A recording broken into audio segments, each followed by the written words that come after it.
இன்று நமது முக்கிய செய்தி தமிழ்நாட்டில் இருந்து வருகிறது.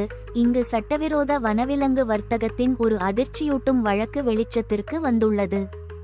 சமீபத்திய தகவலின்படி மாநிலத்தின் கடலோரச் சந்தைகளில் சுறா மீன்கள் மற்றும் கிட்டார் மீன்கள் போன்ற அழிந்து வரும் உயிரினங்கள் சட்டவிரோதமாக விற்கப்பட்டு வருகின்றன.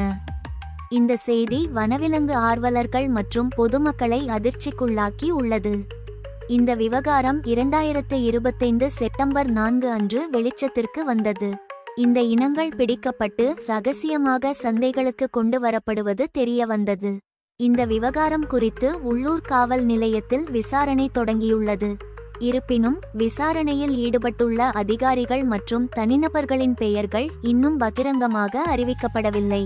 வனவிலங்கு பாதுகாப்பு சட்டத்தின் கீழ் இந்த உயிரினங்களை வேட்டையாடுவதும் வர்த்தகம் செய்வதும் ஒரு தீவிர குற்றமாகும். வனவிலங்கு துறை மற்றும் காவல்துறை இந்த சட்டவிரோத கும்பலை கண்டறிய இணைந்து செயல்படத் தொடங்கியுள்ளனர். இது வெறும் மீன் விற்பனை பற்றிய ஒரு வழக்கு அல்ல, மாறாக நமது கடல் சூழலியலுக்கு ஒரு பெரிய அச்சுறுத்தல். இந்த இனங்கள் அழிந்து போனால் கடல்வாழ் உயிரினங்களின் சமநிலை பாதிக்கப்படலாம்.